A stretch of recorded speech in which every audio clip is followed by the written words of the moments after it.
Good morning, guys. Thank you for your time.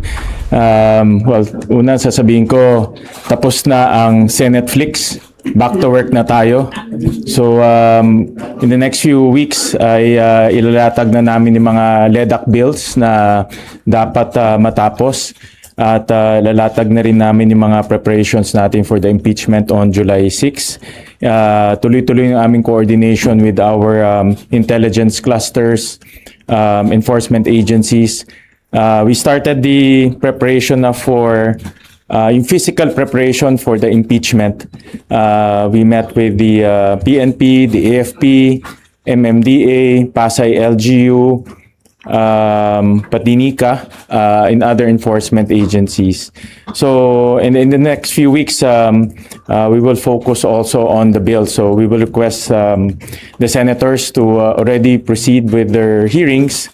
Na basa na yung mga members ng committees, na elect na rin yung mga chairman at vice chairman ng committees, so they can already proceed with conducting a hearing para pagpasok natin tuloy-tuloy na yung mga discussions ng LEDAC bills and also other bills na priority measures ng ating mga senators.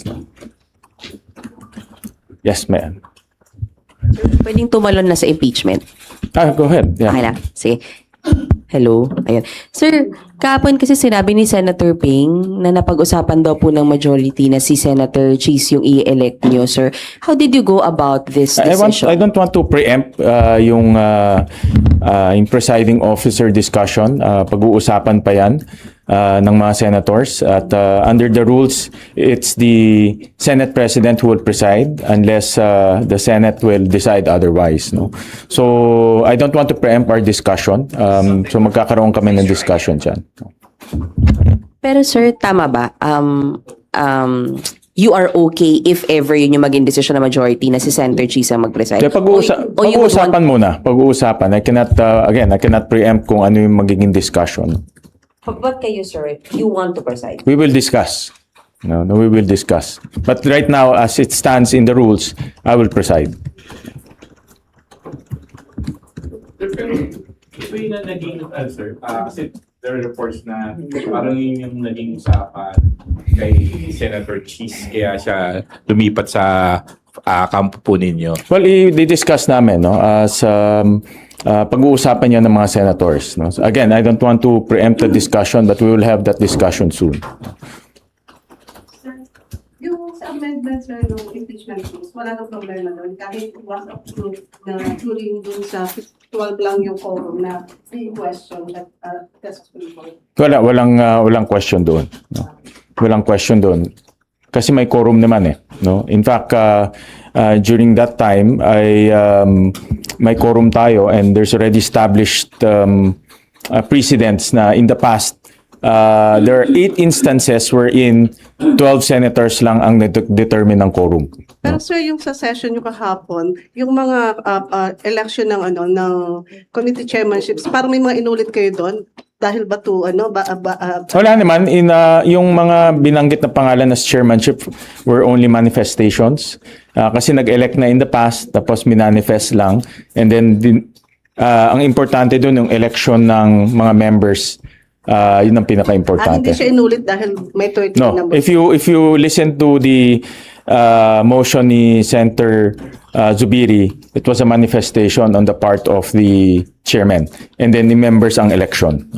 Sir, since may pending question before the Supreme Court, hindi kayo na mag-bother na later on kung magkaroon ng adverse ruling, will that affect? Wala naman TRO if the Supreme Court thinks that there is irreparable damage, mag-issue yan ng TRO. So wala naman TRO na in-issue. So in the absence of a TRO, tuloy-tuloy lang trabaho. Pero I mean in the sir na magkaroon ng decision ng Supreme Court tapos the decision will affect the impeachment proceeding dahil nga based dun sa kung mag-iba kayo ng presiding officer based on that 12 member na or Wala naman.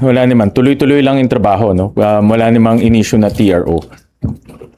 Sir, good morning, sir. May discussion na kayo, initial discussion with the minority. Kahapon, minanifest na nila kung sino yung minority leader Yes. nila. Nakausap na po ba kayo? Nag-text man lang ba sa inyo minority may leader? mga nakausap ko yung mga pumunta kahapon, but in the next few days,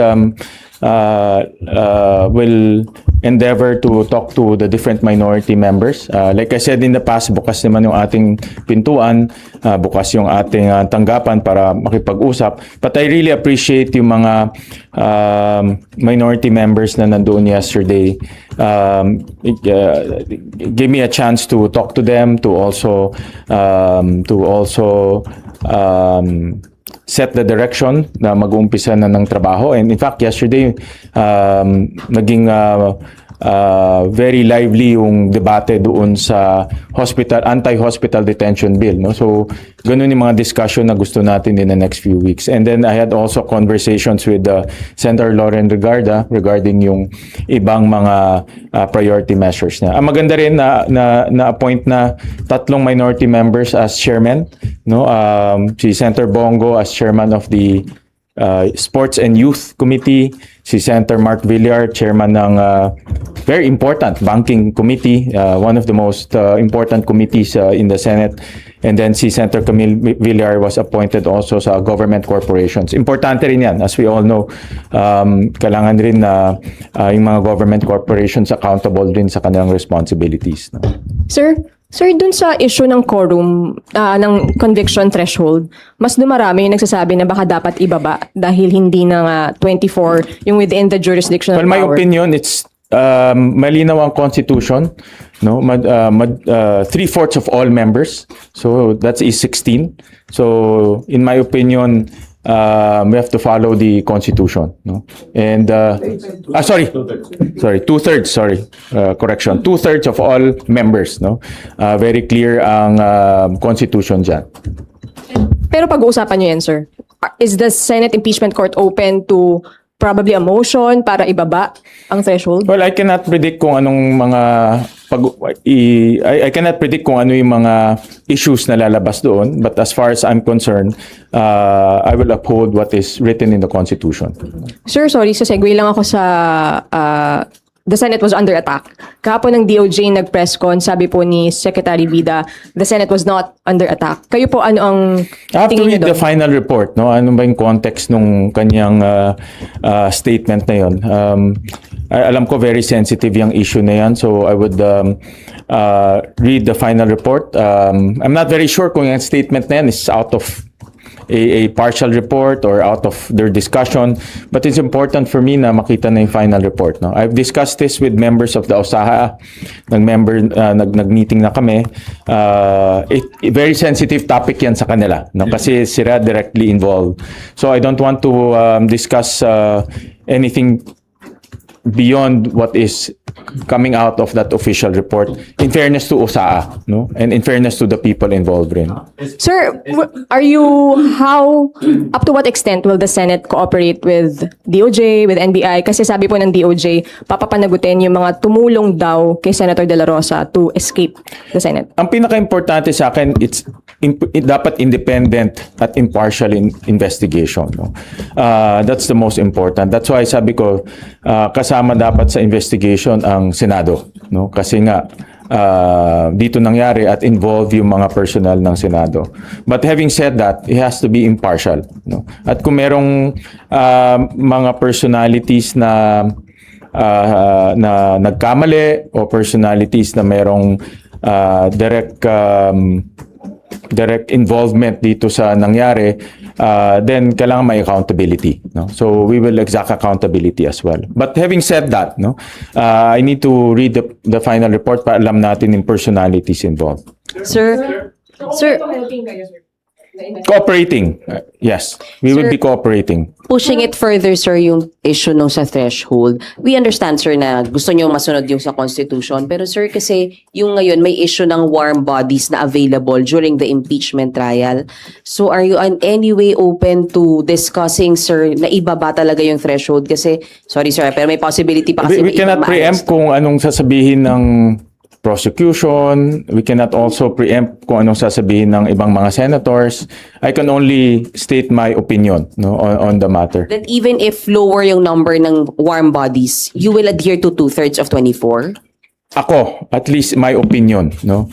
I don't know with the others. Hindi ko pa sila nakakausap on that matter, no. Sir, isa na lang. Sir, gaano kahalaga na makausap niyo sa Senator Alan Cayetano para sa inyong Senate presidency, knowing na siya yung pinalitan niyo at para sa mas united na Well, ginawa ko kahapon, I reached out to all of the members, including the minority members on the floor. Kinausap ko si Senator Marcoleta, Senator Amy Marcos, Senator Lauren Legarda, Senator Pia. We had a very long discussion. Si Senator Bongo, yesterday, kausap ko rin siya. And that's why nga na-elect siya kaagad as chairman of the Youth and Sports Committee, no? Because yun naman yung kanyang advocacy. So, yan naman ang gusto natin, no? Makabalik sa trabaho. And even si Senator Joel yesterday, very clear naman yung kanyang direction is to go back to work. In fact, siya yung pinaka-productive yesterday on the floor, no? Sponsoring bills, sponsoring resolutions, and yan talaga ang trabaho namin, no? We have to go back to our normal programming. You plan to reach out to Senator? Yes, I plan to reach out to all, no, to all. After I've talked to Senator Camille Villar yesterday, we talked also. Kaya rin na-appoint siya as chairman of the Government Corporations Committee, which is a very important committee dahil we're also looking at implementing the optimization bill and kasama doon ang GOCCs. Do you see the need for a caucus, especially dahil malapit na Yes, dadating rin tayo dan. In fact, we will have an all-senator caucus before the impeachment. Sir, di pa nagko-congratulate sa si Kanan. Okay? Personally, wala pa, no. Wala pa naman, but yung mga ibang senators like si Senator Lauren, nag-usap kami kahapon at maganda naman usapan namin. to that, sir? Wag na natin lagyan. Senwin, may mga lilipat pa bang mga ibang senador papunta po sa majority? Sino-sino po kaya? I cannot preempt rin kung ano yung kanilang magiging decision. But one thing for sure, sa mga nakausap ko, even in the minority, they want to go back to work, no? And si Senator Camille Villar, isa siya sa mga gusto nang to buckle down to work. But sir, what do you make of the absence ng ilang minority senators kahapon sa session, the special session? Sorry, galing ako gym eh. Yeah, nauhaw. Hindi ako nakainom. Para mawala yung stress. Oo. What's the question again? Yung absence sir nila kahapon. Well, I don't want to put any meaning to that. Even before the special session, nanawagan tayo na dumalo yung ating mga kasamahan dahil marami tayong mga importanteng measures na pag-uusapan doon. I'm very happy yesterday na yung CA, no, na-approve yung 85 na DFA personnel and 5 generals. In fact, yung 85 was pahabol yun. No, I have to thank si Senator Ping Lacson kasi siya talaga nag-push yun. Yung original na direction was the 5 generals, but si Senator Ping Lacson pinush na yun, malagay sa agenda kasi ang DFA, kung hindi mako-confirm mga ambassadors natin at ibang mga DFA personnel, hindi magkakaroon tayo ng representation sa ibang bansa. Yung iba naman hindi ma-promote, no? So na-stall yung promotions tsaka na-stall yung mga diplomats natin sa iba't ibang embahada, no? So I thank Senator Lacson for making sure that those 85 DFA personnels were confirmed, no? SP with your election po kahapon, what do you think should happen with sa pending petition po nila Senator Alan questioning the June 3 session? Well, naka-file na yun sa Supreme Court, no? And nasa kamay na yan ng Supreme Court on how to deal with it, no? So we'll leave it with them. But should it be mooted, sir, with your election as SP? I cannot predict what the Supreme Court will come out with, no? But the Supreme Court is no, it's a very fair body.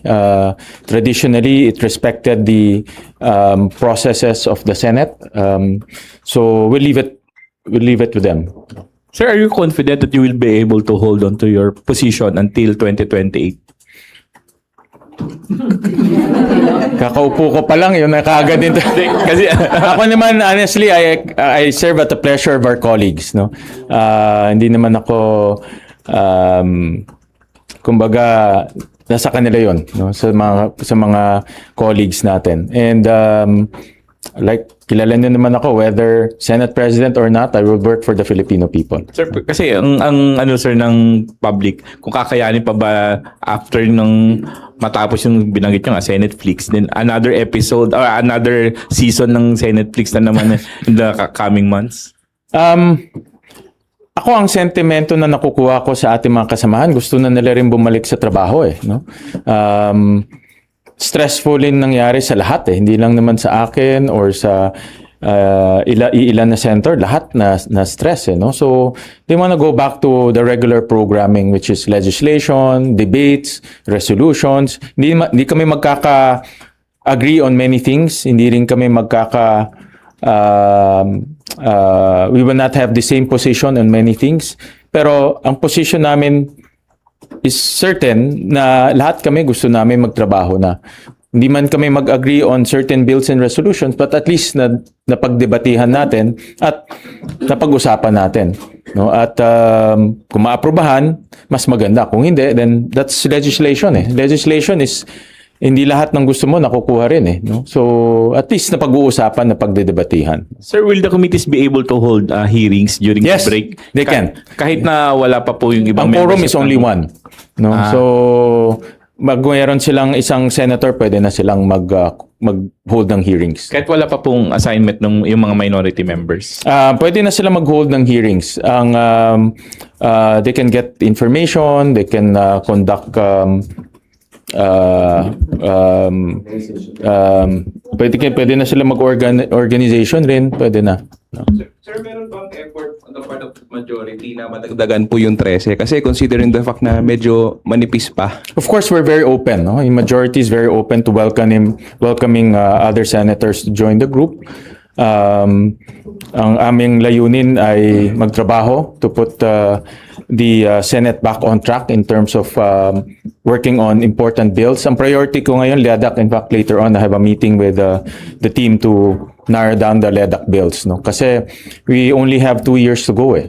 Ang cycle ng isang bill is more or less 1.5 years to 2 years. Alam niyo naman yan. No? So, we barely have enough time to finish the bills. So, kailangan talaga, kaya yesterday, pag may bills, talagang I talked to the chairman, I talked to the people who will debate para makita natin kung ano yung pwede nating solution and matapos yung bill. Pero sir, sa style ng leadership nyo, meron bang in-expect na major changes? Gusto ko yung style ni Senator Cheese. No, malinis yung banyo, malinis yung garden, no, mabango yung Senate.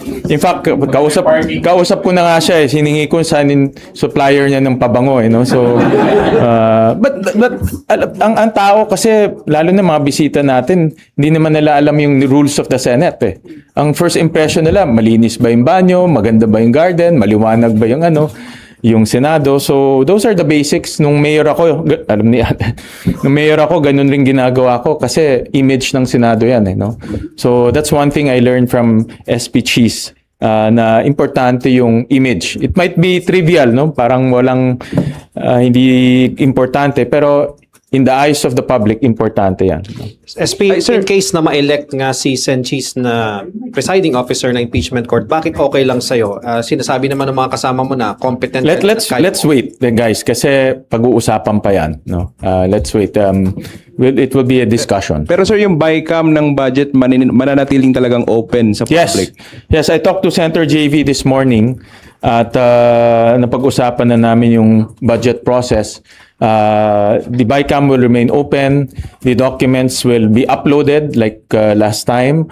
Yung mga transcripts uploaded rin real time. So lahat yan ipapatuloy ni Senator JV. Sir, kahapon po nag-post si Congressman Pulong Duterte. Sabi niya, may info siya na naglabas na raw may in-issue na warrant ang ICC for Senator Bongo. If ever lang, sir, na totoo yun, and Senator Bongo will seek the help of the Senate, can you expect the same yung binigay kay Senator Bato na protective custody? Wala pa akong nakukuhang information na ganun. So it's very difficult to again, it's very difficult to preempt, no? Let's wait kung totoo nga yung information na yun. No? So, sa ngayon, sir, di ba kasi parang sinasabi nila, kapag may session, hindi pwedeng mag-aresto sa Senate. May ganun mga asahan si Senator? Ayoko magsalita in advance kung wala pang information. Mahirap, no? Mahirap. The situations vary, no? So it's very hard to answer, and then iba naman yung situation, no?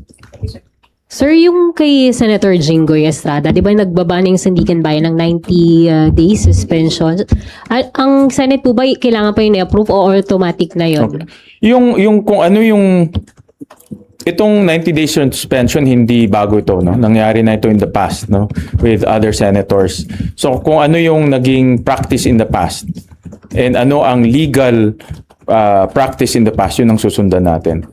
In this case, I haven't, kasi naging busy sa pre-trial, no? So I haven't really sat down with our legal team on how to go about it. But ang masasabi ko lang, kung ano yung legal practice in the past, yun ang susundan natin. I'll give you a straight answer pag nakausap ko na legal team. No? Kapag sir, separate pa ba yung sa impeachment, yung role niya as a senator judge sa impeachment? From what I understand, pag suspended ka as a senator, kasama na rin dun yung being a senator judge. No?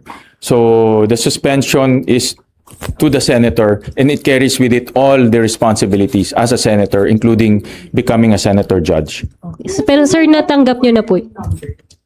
Or considered pa rin siya as a senator? You have to distinguish determination of the quorum and to convict. No? These are two separate things. Determination of the quorum is iba yun, no? And determination to convict, iba rin yun. No? Simple ano, sir, majority yung sa quorum. Simple majority, sir.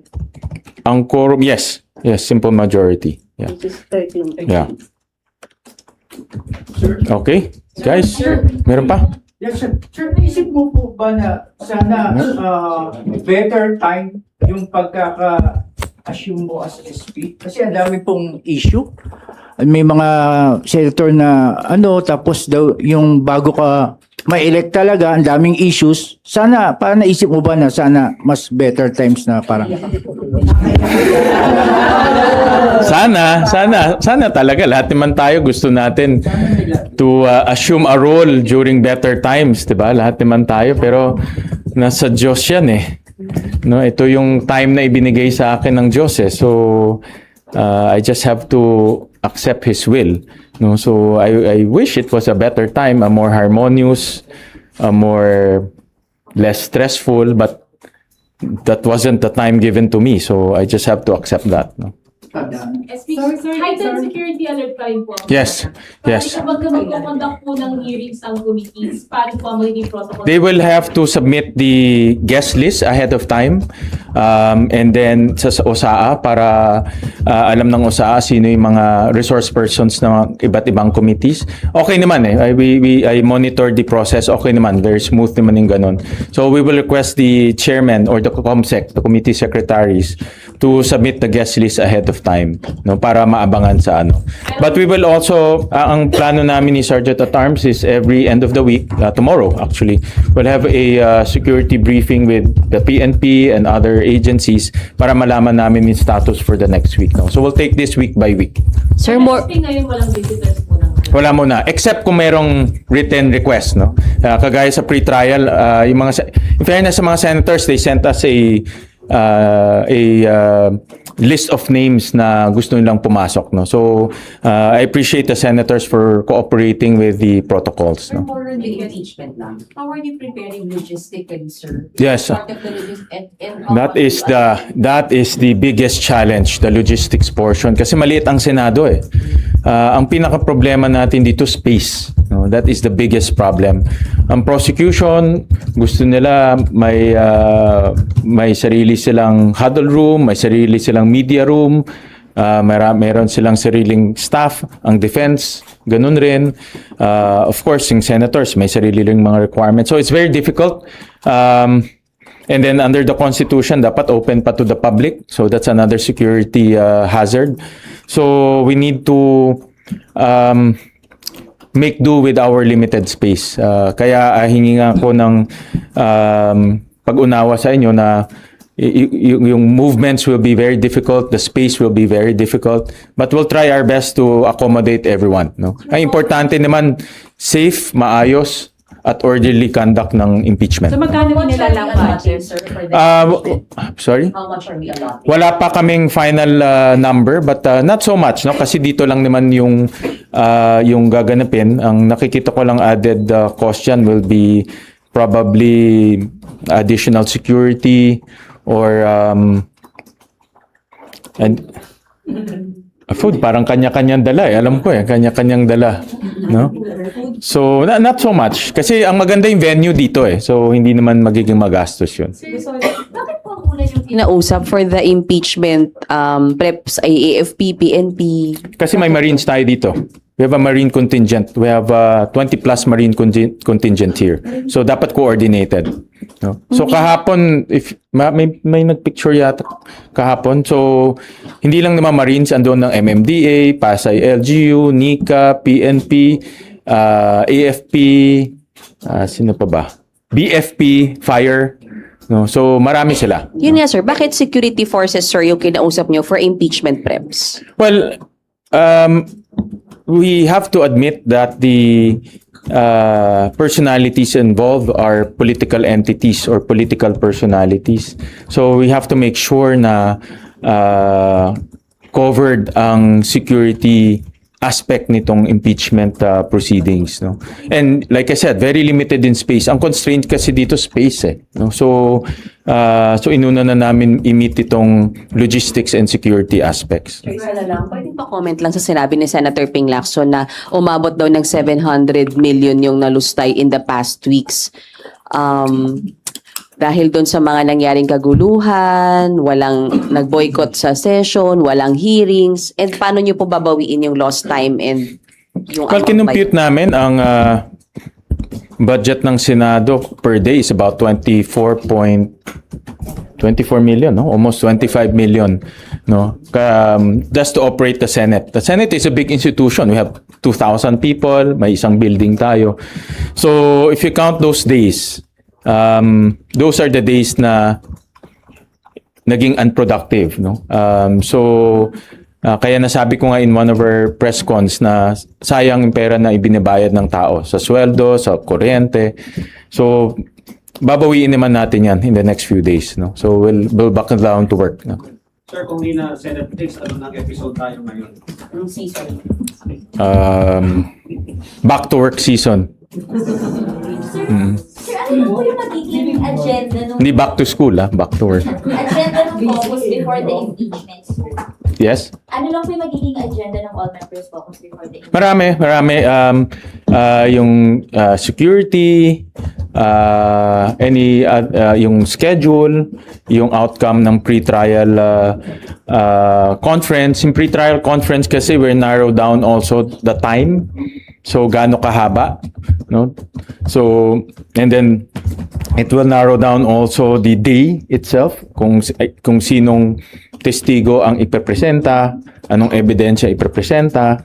So, lahat yan on a per day nakalatag na yan, no? So, we will discuss that with the senators. Do you also see it as a way para ma-ensure that all's well after the dispute? Yung caucus na yun. Yes, what do you mean? All's well. Na okay na po lahat yung mga senators after the dispute. Yeah, I like I said, no, lahat naman ay sa mga nakakausap po, generally the senators just want to go back to work. And itong impeachment is part of our responsibilities under the Constitution. So it's part of our work, no. SP, Kaya magiging dalawa yung trabaho namin, impeachment and legislation. Kanina pa kayo. The SP, yung parking ng senators, bakit sarado? Interestingly, bakit po hindi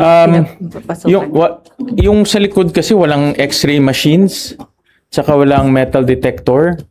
No? So, pinag-aaralan pa how to secure that entry.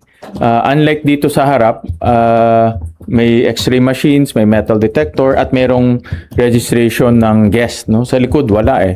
So, we're studying, OSA is studying kung how to secure that area. So, for now, close siya. Tingnan namin kung kayang maglagay ng mga metal detectors and x-ray para lahat ng dumadaan doon. Meron ding dadaan din sa same security protocols. In other, marami kami napuntahan na halls of parliament. Napaka-strict. Kahit na Speaker of the House or Leader of the Parliament dumadaan sa security protocols, no? So because marami tayong pinag-uusapan na very sensitive, no? So dapat lahat dumadaan sa the same security protocols. Meron na ba kasing concern? Kasi ang nagpa-park lang naman ho doon senators and siguro ilang chief of staff. Oo. Meron bang concern na pwedeng magdala ng baril or any contraband? Well, pinag-aaralan namin how to secure all ingress and ingress. No, pinapag-aralan natin. Dapat pagpasok ng building safe regardless kung sino ang papasok. No? And then sir, yung sa report nga ng DOJ na the Senate was not under attack noong May 13, binalak ko kasi during the Cayetano Senate presidency, binalak nila mag-hold ng hearings, magkaroon ng investigation ng sarili ang Senate. Magkakaroon po ba ngayon? And may necessity ba Hindi for namin that? napag-usapan but based sa mga kausap kong senators, mas maganda iiwan na lang sa DOJ dahil independent, no? So we cannot investigate ourselves, no? So in the next few days we'll coordinate with the DOJ on that report, no? Wala. How would you describe your leadership style as a senator? You've heard about consensus building, about being straight, discipline. Well, I think most of you have witnessed my last 10 years here. Pati TWG pinupuntahan natin, no? Kasi ako para sa akin TWG mas importante sa hearing kasi doon yung nitty-gritty ng bill making eh. So but I enjoy it, no? Kasi natututo ako at nakikilala ko yung mga resource persons. So I think if I describe it, kayo na lang mag-describe, no? I think mahirap self-serving kasi pag di-describe ko sarili ko eh. Oo. Okay? Last. Kasi impeachment, sir, wala tayong nakikita timeline kung saan tatagal yung kaya. Wala pa. We'll wait for the pre-trial conference. Will there be appointment of officials like manager? Will there be... We'll be discussing that. Wala pa. Last si Tribune. Pag-uusap po ba within the majority to file a motion to the Sandigan Bayan to lift the suspension of Senator Jinggoy because Senator Lacson over the weekend mentioned that he cited the pronouncement of Ombudsman Boying Rimulyan na at least 9 senators are at risk to be subjected to a probe. So sabi niya, it could possibly derail the impeachment if lahat yon ay masususpend. Those are just parang if I'm not mistaken, statements, hypothetical scenarios and statements. So mahirap mag-react to those type of comments kung hindi pa naman nangyayari. And we cannot file to the Sandigan because we're not a party of interest. No? It's between the respondent and also the state. No? Kami hindi kami kasali doon. Okay, sir. So walang effort to file a motion? Wala. Okay. Thank you, sir. All right. Thank you.